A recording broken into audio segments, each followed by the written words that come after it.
5. Ley de Faraday. Voltaje inducido por un campo magnético variable. La ley de Faraday establece que si un flujo atraviesa una espira de alambre conductor, se induce un voltaje en ella. Tenemos aquí el flujo variante en el tiempo, con un número determinado de líneas magnéticas que atraviesa estos alambres conductores, 1, 2, 3, 4, generando así un voltaje inducido en las puntas del alambre conductor.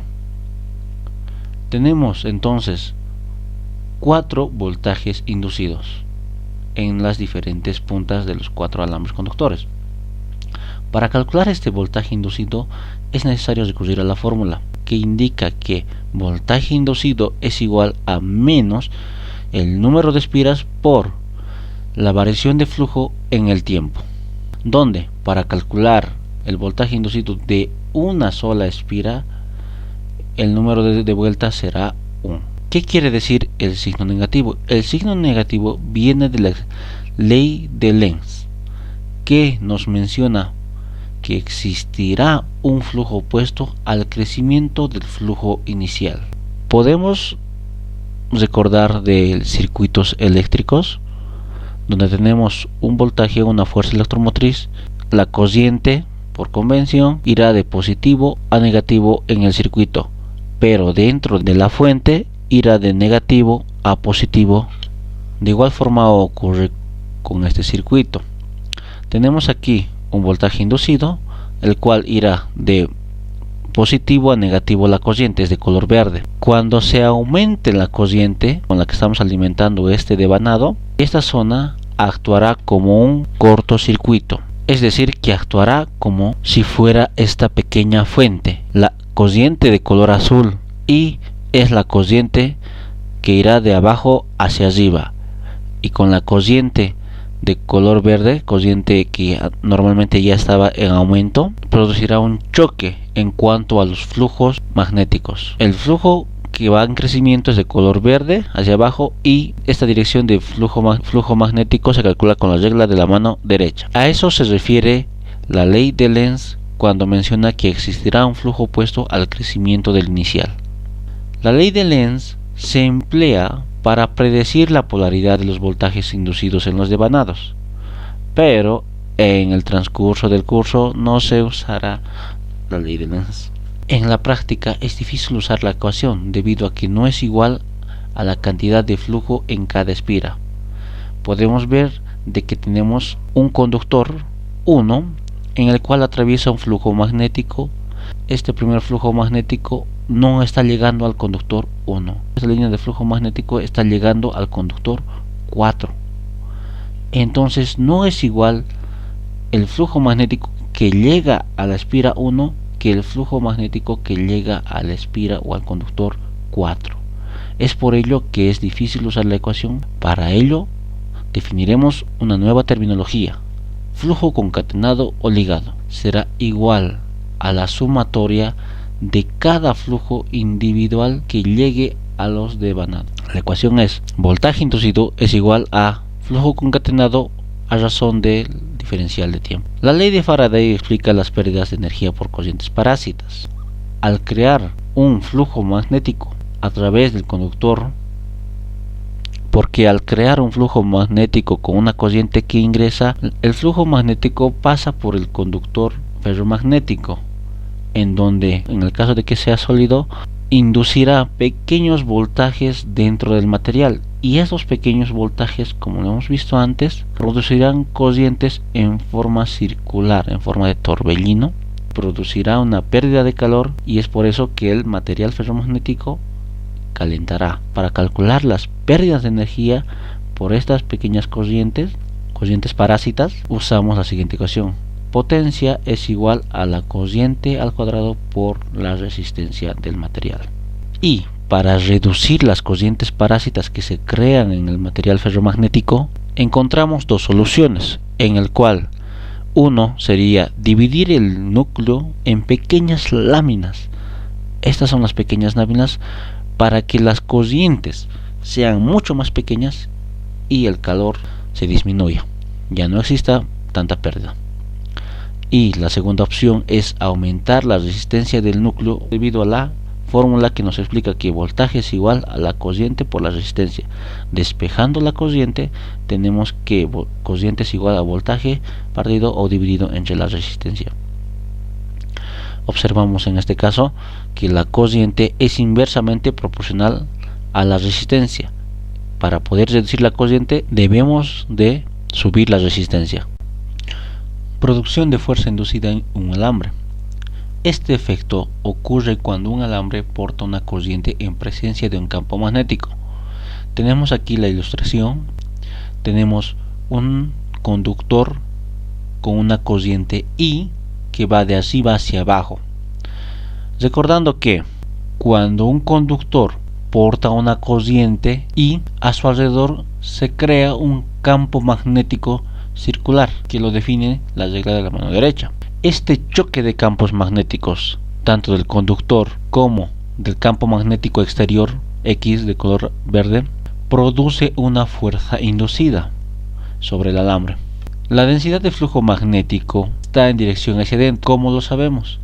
Pues la dirección es representada por una figura tipo flecha, donde la parte de la cola tiene una X y la parte de la cabeza un punto. Densidad de flujo magnético estará apuntando hacia adentro. En el caso de que sea el punto, nuestra densidad de flujo magnético estaría apuntando hacia afuera. Para poder encontrar la fuerza inducida es necesario recurrir a la siguiente fórmula, que nos dice que el vector fuerza es igual a la corriente por la longitud, en este caso la longitud del alambre, multiplicado vectorialmente por el vector densidad de flujo magnético. Esta multiplicación vectorial requiere la aplicación de la mano derecha, de la regla de la mano derecha. El vector longitud irá de arriba hacia abajo. Es la misma dirección que tiene la corriente sobre el conductor. Y el vector densidad de flujo magnético pues irá hacia adentro. Por eso mismo los tres dedos se ponen hacia adentro. Lo que nos queda es el pulgar, y el pulgar definirá la dirección de la fuerza inducida. Aquí tenemos las definiciones de cada personaje que actuará en la fuerza inducida. Y si nosotros quisiéramos encontrar únicamente la magnitud de la fuerza, tenemos la siguiente fórmula. Fuerza es igual a la corriente por la magnitud de la longitud, en este caso de la longitud del alambre, por la magnitud del vector densidad de flujo magnético por el seno del ángulo, el ángulo que separa al vector longitud y al vector densidad de flujo magnético. 7. Voltaje inducido en un conductor que se mueve en un campo magnético. Un voltaje se va a inducir en este conductor que se mueve en un campo magnético, y el campo magnético son las X con dirección hacia adentro. En este apartado únicamente debemos de aplicar la fórmula de voltaje inducido. Nos dice la fórmula: voltaje inducido es igual a el vector velocidad multiplicado vectorialmente por el vector densidad de flujo magnético, y todo esto multiplicado escalarmente por el vector longitud del conductor. En la multiplicación vectorial se utiliza la regla de la mano derecha. Tenemos aquí una mano derecha que apuntaremos todos los dedos en la dirección del primer término, en este caso el vector velocidad. Después desviaremos los últimos tres dedos hacia la dirección del segundo término, porque está multiplicando vectorialmente. El segundo término sería el vector densidad de flujo magnético. Los tres dedos hacia el vector densidad de flujo magnético hacia adentro. Y lo que nos queda sería únicamente el pulgar, y el pulgar define la dirección de esta multiplicación. En este caso la dirección sería hacia arriba. La multiplicación vectorial no solo la dirección de la multiplicación entre esos dos términos, sino que también define la polarización, es decir, la parte de la cabeza va a ser positiva y la parte de la cola va a ser negativa. Multiplicamos escalarmente esta flechita que va hacia arriba, multiplicamos escalarmente por el vector longitud. ¿Cuál será la dirección y el sentido del vector longitud del conductor? La longitud podría ser hacia arriba o hacia abajo. No sabemos entonces el sentido. Vamos a basarnos en que tenga que ser el ángulo más corto con respecto al vector de multiplicación vectorial. En este caso, si yo tomo esta de abajo, esta flechita que va hacia abajo, me va a hacer un 180 grados y es un ángulo de 180 grados. Ahora, si yo tomo esa flechita que va hacia arriba, esta dirección que va hacia arriba, me va a hacer un 0 grados. Entonces yo tomo el ángulo más pequeño, y el ángulo más pequeño en este caso sería mi 0 grados. La dirección que va a tener la longitud va a ser la dirección hacia arriba. El ángulo que forma el ángulo más pequeño con respecto al vector de multiplicación vectorial. Ejemplo sencillo de una máquina lineal de corriente directa. En la siguiente figura podemos visualizar a un voltaje de corriente directa, un switch que al cerrarse en un tiempo cero empezará a circular cierta cantidad de corriente, una resistencia, unos rieles paralelos, el primero y el segundo, y en medio de los rieles se encuentra una barra de metal, y así cerramos el circuito. Los rieles no tienen fricción y se encuentra un campo magnético. Al cerrar el switch empezará una serie de fenómenos eléctricos que se pueden explicar con las siguientes ecuaciones.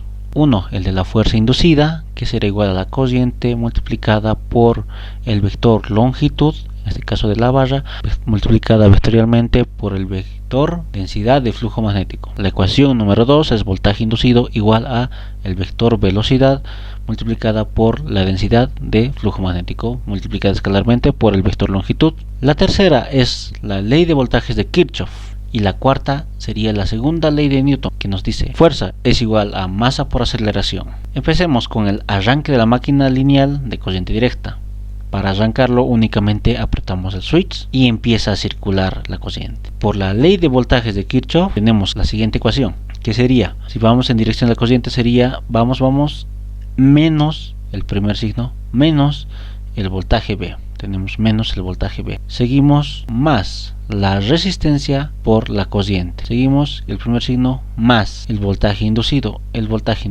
La ecuación será igual a 0. Como la barra inicialmente estará en reposo, el voltaje inducido será igual a 0. Por ello, tachamos el voltaje inducido con un 0, donde podremos encontrar el valor de la corriente inicial.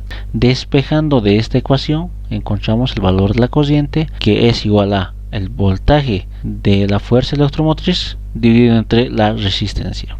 El segundo comportamiento nos dice que en esta barra empezará a correr una corriente con una cierta magnitud, en el cual se inducirá una fuerza. ¿Hacia dónde? No lo sabemos. Para ello requerimos la fórmula 1.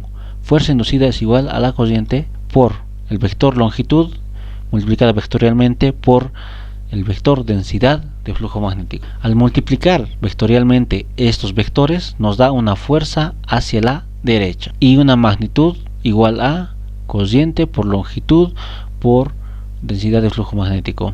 Tercer fenómeno, a medida que va obteniendo velocidad esta barra hacia la derecha, se induce en ella un voltaje. ¿Por qué? Porque una barra que se mueve en un campo magnético induce en la barra o el conductor un voltaje, en el cual podemos calcular por la segunda fórmula. El vector velocidad multiplicado vectorialmente por el vector densidad de flujo magnético nos dará la flechita hacia arriba, apuntando hacia arriba, y en la parte de la cabecera es positivo y la parte de la cola de la flecha es negativo. Por lo tanto, positivo será arriba y negativo será abajo. El cuarto fenómeno, el voltaje inducido, este voltaje que acabamos de encontrar, el voltaje inducido, reduce la corriente por la barra. ¿Cómo es eso? Veamos. Tenemos que la corriente es igual a el voltaje de la fuerza electromotriz menos el voltaje inducido, dividido entre la resistencia. Entonces, recordemos que inicialmente el voltaje inducido era 0 y esta ecuación se despeja de la ley de voltajes de Kirchhoff. Entonces podemos mencionar que a medida que sube el voltaje inducido, la corriente bajará debido a este signo negativo que se encuentra acá. El quinto fenómeno, la fuerza inducida decrece hasta llegar a 0. ¿Por qué decrece hasta llegar a 0? La única condición para que la corriente llegue a cero es que ambos, el voltaje V y el voltaje inducido, sean iguales, ya que como serán del mismo valor, restarán y será cero. Veamos, en este momento el voltaje inducido y el voltaje de la fuerza electromotriz deben ser iguales. Eso es lo que nos dice. Entonces la corriente será cero, y tiene mucha razón acá. Al ser cero la corriente, la barra se moverá a una velocidad de vacío, a una velocidad constante. ¿Y cómo encontramos esta velocidad? La encontramos con la segunda fórmula de voltaje inducido. Decimos que voltaje inducido es igual a la fuerza electromotriz. Entonces, el voltaje inducido será igual a velocidad por densidad de flujo magnético por longitud. Reemplazando esto en voltaje inducido, tenemos para encontrar nuestra velocidad constante de vacío. La máquina lineal de corriente directa como un motor. ¿Cómo actúa cuando se supone que es un motor? Ya habíamos arrancado previamente. Ahora, el primer fenómeno como motor será al aplicar una carga. Al aplicar una carga opuesta al movimiento, resulta una fuerza total. ¿Qué quiere decir? Inicialmente, como recordaremos, nuestra barra se movía hacia la derecha a velocidad constante, pero de pronto se le añadió una carga en sentido opuesto al movimiento. Entonces podemos decir que existirá una fuerza total al hacer la sumatoria de estas fuerzas, una fuerza total o una fuerza neta, que será igual a la fuerza de la carga menos la fuerza inducida. Tienen sentidos opuestos. El segundo fenómeno que ocurrirá es la desaceleración. Debido a que esto está yendo normalmente hacia la derecha, se aplica una fuerza, empezará a bajar la velocidad. Será igual a, utilizamos la segunda ley de Newton, aceleración es igual a fuerza neta dividida entre masa, de modo que la barra disminuye la velocidad. El tercer fenómeno es que el voltaje inducido es directamente proporcional, como vemos en la segunda fórmula, a la velocidad. Es decir, que como está desacelerando, reducirá la velocidad y por ello reducirá el voltaje inducido. Entonces, decimos también que esta fórmula que le hemos encontrado por la ley de voltaje de Kirchhoff, que la corriente empezará a subir. Cuando el voltaje inducido sube, la corriente bajará. Pero cuando el voltaje inducido decrece, la corriente subirá. Se incrementará, es decir, la corriente que va a pasar por aquí se va a incrementar en este momento. El cuarto fenómeno que ocurre es que la fuerza inducida es directamente proporcional a la corriente por la primera fórmula. Al aumentar la corriente, que es lo que ya ha pasado aquí, volverá a aumentar la fuerza inducida, tratando de estabilizarse. Se incrementará a una velocidad menor hasta que ambas fuerzas, tanto la fuerza inducida como la fuerza de la carga, sean iguales en magnitud. Ahora, pasado eso, el quinto fenómeno que ocurrirá es una cantidad de potencia eléctrica igual a voltaje inducido por una corriente se convierte en potencia mecánica, fuerza inducida por velocidad. En un motor giratorio real usamos la siguiente fórmula: potencia es igual a el par inducido por la velocidad angular. Entonces ya hemos visto cómo funciona el fenómeno cuando actúa como un motor. Ahora veremos cuando la máquina lineal de corriente directa actúa como un generador. El primer fenómeno que va a ocurrir, se recuerdan que anteriormente para un motor la fuerza que se aplicaba era contrario al movimiento, es decir, nuestra barra recorría hacia la derecha y la fuerza la aplicábamos hacia la izquierda. En este caso lo aplicaremos hacia el mismo movimiento. Otra fuerza lo aplicaremos hacia el mismo movimiento, de tal forma de que estará hacia la derecha cuando ya tiene una velocidad constante, y existirá una fuerza inducida que se opondrá a este movimiento por inercia. El primer fenómeno entonces es: se aplica una fuerza aplicada hacia la derecha en dirección al movimiento. La fuerza neta total actúa en dirección al movimiento. Fuerza neta total es igual a fuerza inducida, la fuerza inducida menos la fuerza aplicada, y todo este movimiento actuará en dirección a la derecha. El segundo fenómeno que ocurre es la aceleración aumentará. Por la segunda ley de Newton tenemos que la aceleración es igual a la fuerza neta dividida entre la masa. La velocidad de la barra también aumentará, debido a que existe una fuerza que acelere mucho más a esta barra. El tercer fenómeno que ocurre es El voltaje inducido aumentará debido a que es directamente proporcional por la segunda fórmula, es directamente proporcional a la velocidad. Entre más velocidad, más voltaje inducido. De igual forma incrementará la corriente.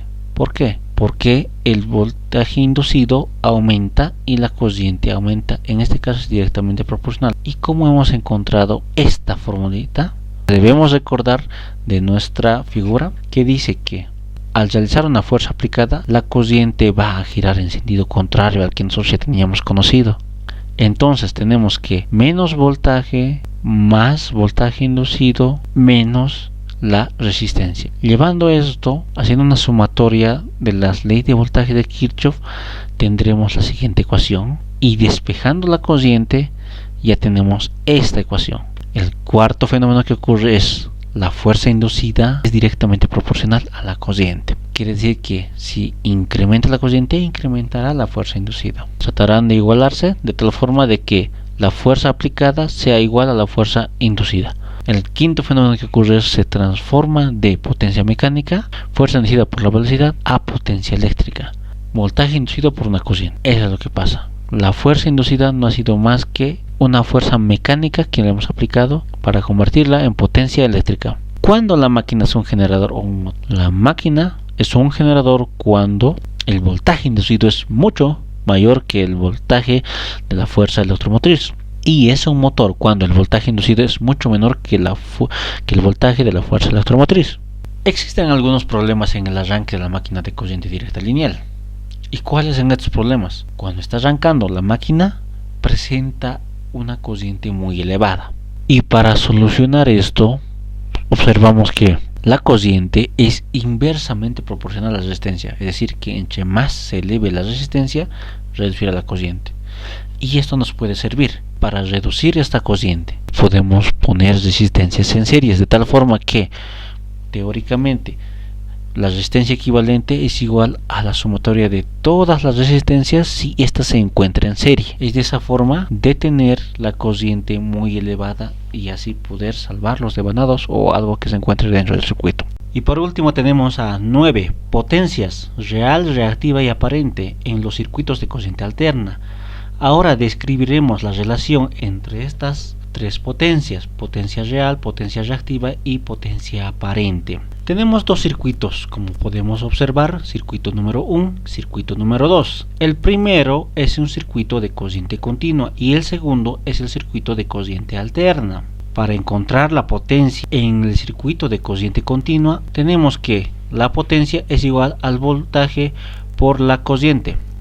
Mientras que para un circuito de corriente alterna es más compleja debido al ángulo de fase entre la corriente y el voltaje. Para una carga inductiva es positiva, para una carga capacitiva es negativa, para una carga resistiva es igual a 0. La potencia instantánea que se absorbe en este circuito viene dado por la multiplicación del voltaje y la corriente, ambos en función del tiempo. El voltaje será entonces voltaje en función del tiempo igual a raíz cuadrada de 2 por un voltaje eficaz o RMS por el coseno de omega t, frecuencia tiempo.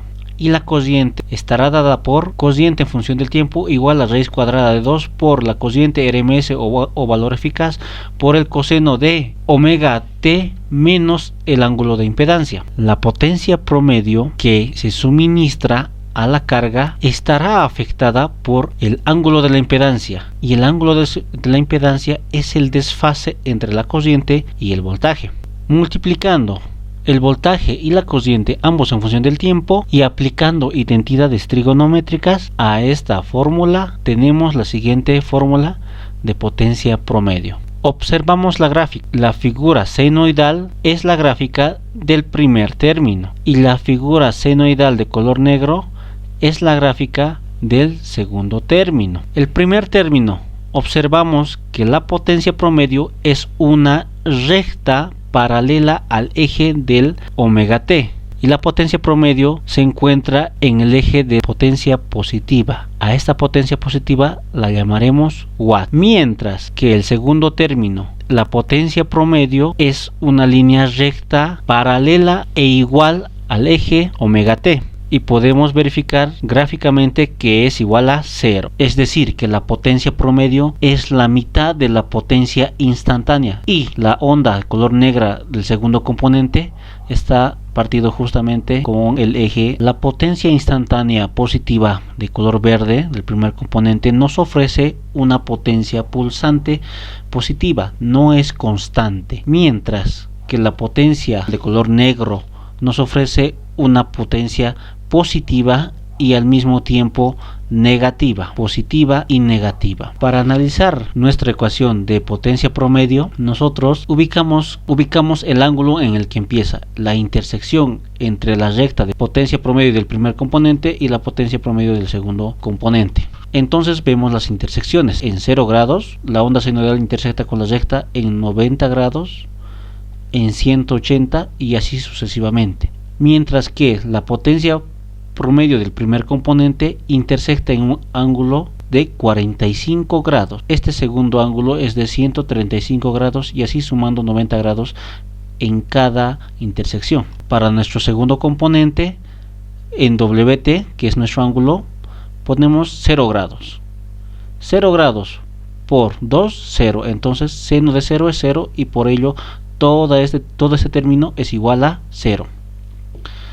Para nuestro primer componente, onda de color verde, la intersección en 45 grados.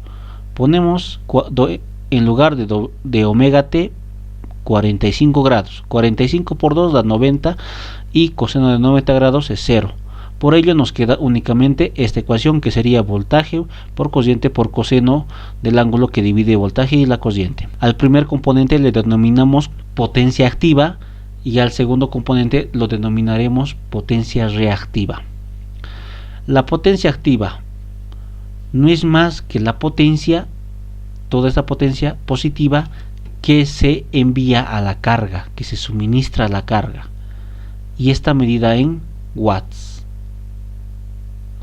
La potencia reactiva con el símbolo Q no es más que la potencia, la positiva que se envía a la carga y la negativa que envía la carga a la fuente. Estas potencias positiva y negativa representan la energía que se libera de un inductor o en un capacitor. En un inductor en forma de campo magnético y en un capacitor en forma de campo eléctrico. ¿Cómo saber qué potencia es la que está liberándose? Es simplemente ubicar el signo. Si en el caso nuestro signo sea positivo de la potencia reactiva, será inductivo, pero si nuestro signo es negativo, será capacitivo. Otra potencia que conoceremos es la potencia aparente, con su símbolo S, medida en las unidades de volt-amperio, que será igual al voltaje por la cociente. No es más que la potencia que parece ser suministrada a la impedancia, si ignoramos el desfase que ocurre entre el voltaje y la cociente. Formas alternativas de las ecuaciones de potencia. Tomando en cuenta una impedancia constante, es posible aplicar la ley de Ohm, pero antes es posible la descomposición de la impedancia en su parte real e imaginaria. Tenemos entonces impedancia igual al módulo de Z, al módulo de la impedancia por el coseno de θ, más al módulo de la impedancia por el seno de θ por J o I, que describe un número imaginario. Podríamos resumir esto a un solo término que sería R y esta a un solo término que sería X. Al primero lo llamaremos resistencia y al segundo lo llamaremos reactancia. Estas son las componentes de una impedancia. Recordando las fórmulas de la potencia aparente, potencia activa y potencia reactiva, tenemos que al reemplazar voltaje igual a la cociente por la impedancia para la potencia aparente, potencia activa y potencia reactiva. Las formas alternativas de las ecuaciones de potencia que nosotros podemos usar. Primeramente habíamos visto estas fórmulas y enseguida son las formas alternativas de las ecuaciones de potencia que nosotros podemos usar. Potencia compleja. por sencillez, para cálculos computacionales, usamos antes de la demostración recordar que la conjugada de un número complejo es el cambio de signo en el segundo término o en el término que tenga el número imaginario. En este caso, mi número imaginario es b. En el caso de que estemos usando un número fasorial, cociente es igual al ángulo menos beta más beta. Lo único que habría que hacer es cambiarle de signo. Ahora demostraremos la siguiente fórmula. Potencia compleja es igual a la potencia activa más el número complejo por potencia reactiva. Es igual al voltaje en forma fasorial por la conjugada de la cociente fasorial. Al reemplazar nosotros el voltaje y la cociente en su forma fasorial, tenemos la ecuación de la siguiente manera. Como son ángulos, se suman o se restan dependiendo del signo que lleven. Y el voltaje y la cociente se multiplicarán. Esto ya son multiplicación de dos números complejos en forma polar. Este será igual a, descomponiendo en sus componentes cartesianas, tenemos a voltaje por cociente por el coseno de alfa menos beta, más el número imaginario de voltaje por cociente por seno alfa menos beta. A esta diferencia de ángulos lo llamaremos tita. Entonces tenemos la primera parte que lo llamaremos potencia activa y la potencia reactiva. Relaciones entre el ángulo de impedancia, el ángulo de la cociente y la potencia. ¿Cuáles son las relaciones que tiene cada uno, una con otra? Observemos entonces en la pantalla dos circuitos, una del circuito capacitivo y otra del circuito inductivo. El ángulo de impedancia de una carga inductiva es positivo, porque la reactancia del inductivo es positiva. Tenemos aquí entonces nuestra impedancia igual a la resistencia más la reactancia imaginaria. Para encontrar la cociente, por la ley de Ohm, tenemos que voltaje con un ángulo. Este ángulo nosotros nos damos que es 0 como referencia, dividido entre la impedancia con el ángulo tita, que será igual a voltaje dividido entre la impedancia con un ángulo menos tita, porque al subir el ángulo del denominador al numerador cambia de signo.